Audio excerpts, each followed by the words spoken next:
जानकारी हो सकती है, लेकिन आत्म बोध होना जानकारी से बहुत आगे की बात है।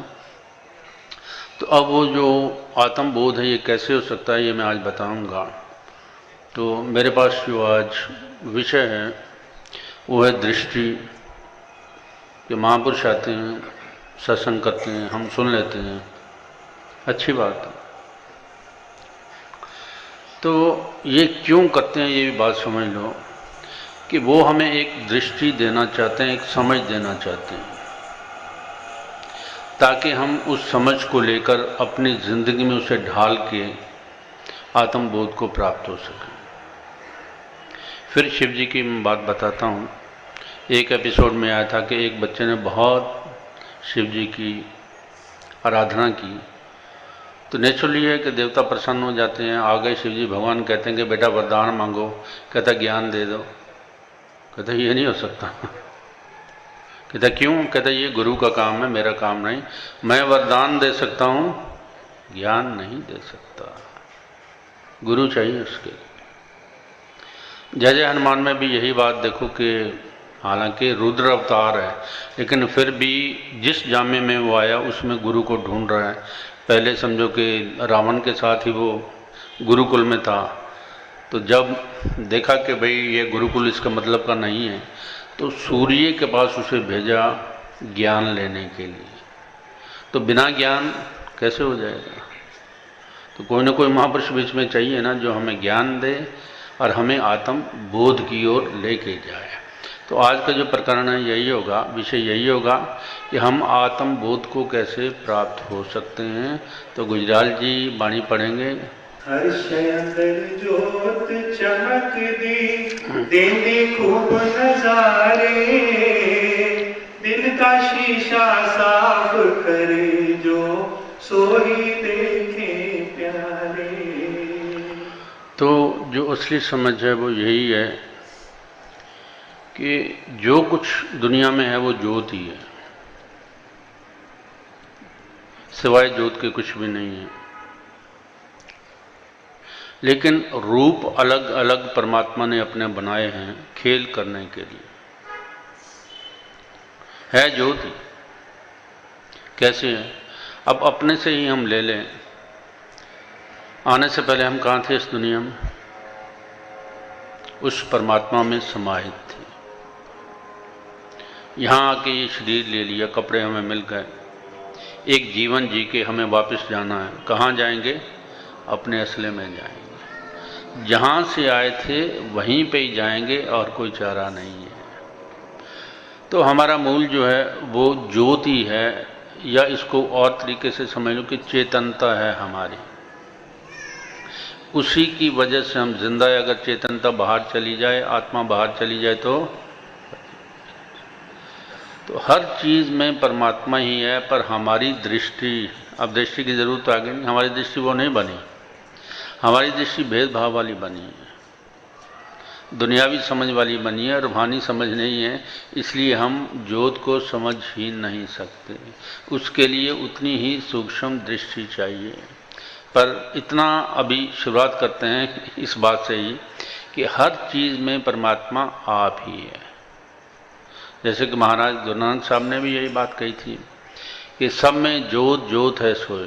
कि हर चीज़ में परमात्मा की ज्योत है, परमात्मा का नूर है। जिससे चानन सब जग चानन होए, कि उसी की रोशनी से हर इंसान जिंदा है, हर चीज़ जिंदा है। हर चीज़ मतलब एक्टिविटी कर रही है, उसके पीछे जो फोर्स है, एनर्जी है, वो परमात्मा खुद ही है। हर्षय अंदर जोत चमक दी, देने खूब नजारे, दिल का शीशा साफ करे जो सोई देखे प्यारे। तो कहा है कि अगर उस चीज़ को अनुभव करना चाहते हो तो अपने दिल का शीशा साफ करना पड़ेगा। अब सवाल है कि दिल का शीशा मैला कैसे हो गया भाई? उसी चीज़ को साफ करते हैं ना जो चीज़ मैली हो जाए। अब ये मैली कैसी होती है? चुगली करनी कर दो तो फिर साफ हो जाएगी। और रोज़ कितनी करते हैं हम, निंदा कितनी करते हैं। तो जो कर रहे हैं वो हमारे भीतर कालिक बनती जाती है। इसलिए जब भीतर देखते हैं ना तो पहले काला काला ही आता है सब कुछ। वो हमारे जो हमारी करतूतें वही हैं। हमारे भीतर रोशनी है लेकिन छुपी हुई है। जैसे सूरज बादलों को ढक लेता है, इसी तरह हमारे जो भी कर्म हैं, नेगेटिव कर्म हैं, वो एक कालक के रूप में हमारे अंदर भीतर बन जाते हैं। समझो कि जो हमारी ज्योत की रोशनी है उसको रोक लेते हैं। तो इसलिए कहा कि दिल का शीशा साफ करें, कि जब तक इस कालक को नहीं हटाओगे तब तक ये शीशा साफ नहीं होगा और अपना निज रूप नहीं देख पाओगे। दिल का शीशा साफ किया जिस खूब उजाला पाया, कुदरत ने सब भेद अगामी साफ दिली निष्काया। हाँ, तो शीशा साफ होगा, अपना चेहरा देख सकेंगे। शीशा ही साफ नहीं है तो देख कैसे?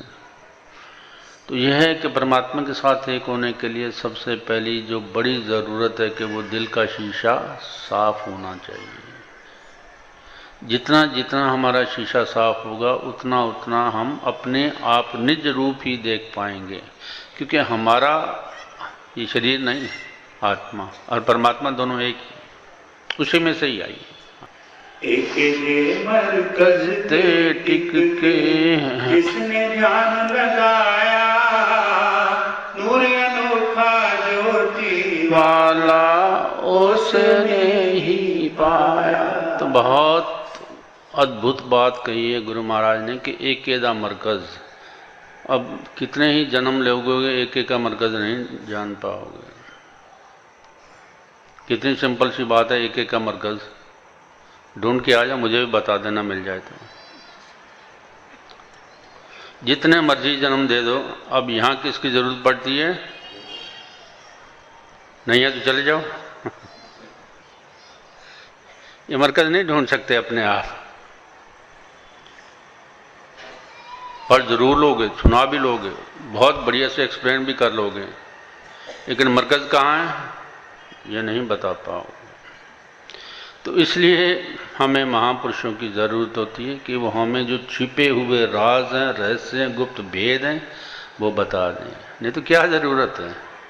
गुप्त भेदों को जानने के लिए महापुरुषों की ज़रूरत पड़ती है। तो इसलिए कहा ना कि आज गुप्त भेद बताऊंगा ना, अपने आप महा हो गया। चलो।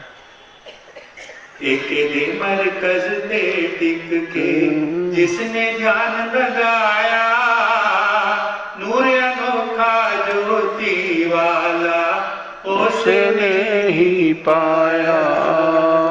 दुख सारे भूले उसनु जिसने खुदी गवाई, बेखुद होके एक ज्योत दी उसने मौज मनाई। हाँ, सभी कहते हैं कि दुख को छोड़ दो, सुख को छोड़ दो। जितना छोड़ते हैं उतना पीछे आता है।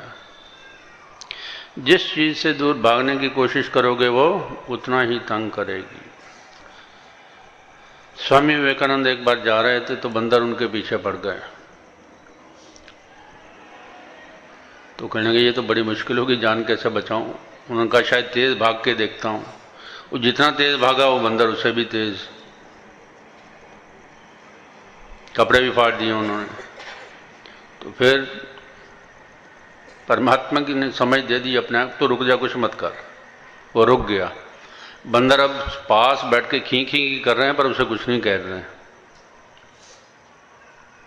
डरा जरूर रहे हैं पर वो कहता नहीं अब मैं खड़ा हूं, देखता हूं तुम क्या करते हैं। तो धीरे धीरे बंदर खिसकने शुरू हो गए। ये दुख सुख ये भी बंदर ही है। जितना इनसे दूर भागोगे कपड़े फाड़ देंगे ये। जहाँ रुक जाओगे उनको देखने के लिए तो ये भागना शुरू कर देंगे। हम इनसे भागने की कोशिश करते हैं कि कहीं हमें छोड़ देंगे। जितना भागोगे उतना पीछे आएंगे। ये बंदर हैं बिल्कुल। और जहाँ आपने इनको फेस करना शुरू किया तो बंदर सब भाग जाएंगे, कहेंगे ये आदमी तो डरता ही नहीं हमसे, तो हम ही डर जाते हैं। कोई बात नहीं है।